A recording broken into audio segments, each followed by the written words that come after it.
السلام علیکم دوستوں، آج کی کہانی ایک ایسی کہانی ہے جو آپ کو راتوں کو جاگنے پر مجبور کر دے گی۔ عادل اور ثنا کی ہنی مون ٹرپ کی کہانی جو کہ ایک خوفناک خواب میں بدل گئی۔ کیا واقعی بدروحیں جانوروں کی شکل اختیار کر سکتی ہیں؟ جانیے آج کی اس کہانی میں۔ یہ دنیا بھوت، جنات اور بدروحوں سے بھری ہوئی ہے جو اپنی ادھوری خواہشات کو پورا کرنے یا انتقام لینے کے لیے انسانی دنیا میں اپنا راستہ تلاش کرتے رہتے ہیں۔ وہ انسانوں پر حاوی ہو کر اپنی ناپسندیدہ تقدیر کو بدلنے کی بھی کوشش کرتے ہیں۔ یہ کہانی عادل اور ثنا کی ہے جو اپنی نئی زندگی کے حسین لمحات گزارنے کے لیے ہنی مون پر ہمالیہ جا رہے تھے۔ ساری تیاری مکمل ہو چکی تھی اور وہ ضروری سامان لے کر بذریعہ سڑک ہمالیہ کے لیے روانہ ہو گئے۔ رات کی تاریکی گہری ہو چکی تھی اور ہائی وے سنسان تھا۔ سڑک کے دونوں طرف گھنا جنگل تھا اور ان کی کار کے علاوہ کوئی اور گاڑی نظر نہیں آ رہی تھی۔ عادل اور ثنا آپس میں خوشگوار گفتگو کر رہے تھے کہ اچانک عادل کی توجہ سڑک سے ہٹ گئی۔ اس سے پہلے کہ وہ سنبھل پاتا، ایک جھٹکا لگا، جیسے گاڑی کسی چیز سے ٹکرا گئی ہو، اور ایک بھیانک چیخ کی آواز گونجی۔ عادل نے گھبرا کر فوراً گاڑی روکی اور نیچے اتر کر دیکھا۔ گاڑی کے نیچے ایک سیاہ رنگ کی بلی دب کر مر چکی تھی۔ ثنا کے چہرے پر خوف تھا، جبکہ عادل نے اسے تسلی دی کہ یہ ایک حادثہ ہے۔ دونوں نے مل کر بلی کی لاش اٹھائی اور اسی جنگل میں دفن کر دی۔ لیکن جیسے ہی وہ وہاں سے روانہ ہوئے، اچانک ان کی گاڑی بند ہو گئی۔ رات کا گہرا اندھیرا، چاروں طرف خوفناک خاموشی اور لمبا سنسان راستہ۔ ثنا کو خوف محسوس ہونے لگا۔ اس نے عادل سے کہا، ہمیں یہاں سے پیدل چل کر کوئی ہوٹل یا رہنے کی جگہ تلاش کرنی چاہیے۔ عادل نے بھی حالات کی نزاکت کو سمجھتے ہوئے اس کی بات مان لی۔ کچھ ہی دیر کے بعد انہیں ایک پرانا ویران سا گیسٹ ہاؤس نظر آیا۔ یہ اس وقت ان کے لیے کسی نعمت سے کم نہ تھا۔ وہ جلدی سے اندر داخل ہوئے۔ وہاں ایک پراسرار بوڑھی عورت موجود تھی جو بنا کچھ کہے بس انہیں گھور رہی تھی۔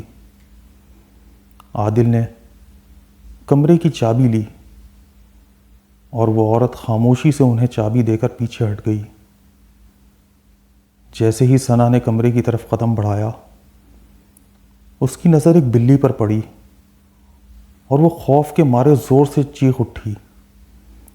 عادل نے گھبرا کر اس سے پوچھا، کیا ہوا؟ ثنا کانپتی ہوئی بولی، یہ وہی بلی ہے جو ہماری گاڑی کے نیچے آ کر مر گئی تھی۔ عادل نے اسے تسلی دی کہ شاید وہ محض تھکن کی وجہ سے وہم کا شکار ہو رہی ہے۔ وہ دونوں کمرے میں چلے گئے۔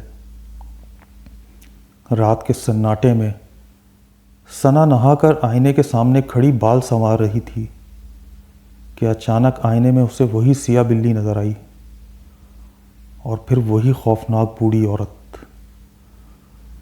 ثنا اب خوف سے کانپ اٹھی اور زور زور سے چیخنے لگی۔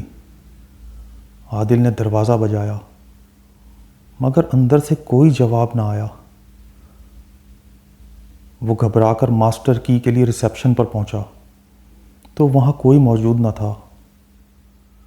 دیوار پر خون سے موت لکھا ہوا تھا اور فرش پر وہی سیاہ بلی مردہ ہوئی پڑی ہوئی تھی۔ یہ منظر دیکھ کر عادل کے جسم میں سنسنی دوڑ گئی۔ وہ دیوانہ وار کمرے کی طرف دوڑا۔ جیسے ہی دروازہ کھولا، اس کے سامنے خوفناک منظر تھا۔ ثنا ہوا میں معلق تھی اور ایک خوفناک چڑیل نے اس کا گلا جکڑ رکھا تھا۔ عادل روتے ہوئے چلایا، میری ثنا کو چھوڑ دو، ہم نے تمہارا کیا بگاڑا ہے؟ چڑیل کی آنکھوں میں شعلے بھڑک رہے تھے۔ وہ ایک خبیث سی مسکراہٹ کے ساتھ بولی، جیسے تم نے اپنی گاڑی سے مار دیا تھا۔ وہ کوئی اور نہیں، وہ میری ہی بیٹی تھی۔ اب میں تم دونوں کو مار کر اپنا بدلہ لوں گی۔ عادل نے ہاتھ جوڑ کر رحم کی بھیک مانگی، مگر چڑیل نے ثنا کا گلا اپنے نوکیلے ناخنوں سے چیر دیا۔ خون کے فوارے نکلے اور ثنا کی گردن اس کے جسم سے جدا ہو گئی۔ ثنا کی دردناک موت کے بعد عادل نے اسی وقت اسی جگہ خودکشی کر لی۔ مگر سوال یہ ہے کہ ان دونوں کی موت تو اسی ہوٹل میں ہوئی تھی، پھر ان کی لاشیں قبرستان میں کیسے پہنچیں؟ یہ کہانی ہمیں یہ سکھاتی ہے کہ ہر چیز محض اتفاق نہیں ہوتی۔ بعض اوقات غیر مرئی مخلوقات بھی اپنے مقصد کے ساتھ اس دنیا میں موجود ہوتی ہیں۔ یہ محض ایک کہانی تھی یا حقیقت، یہ فیصلہ آپ کو کرنا ہے۔ لیکن یاد رکھیں، اگر کبھی آپ تنہا کسی سنسان سڑک پر ہوں اور آپ کے راستے میں کوئی کالی بلی آ جائے تو سوچ سمجھ کر فیصلہ کیجیے گا۔ ہمارے چینل کو لائک کیجیے، سبسکرائب کیجیے اور شیئر کیجیے۔ ملتے ہیں آپ سے نیکسٹ ہارر سٹوری میں۔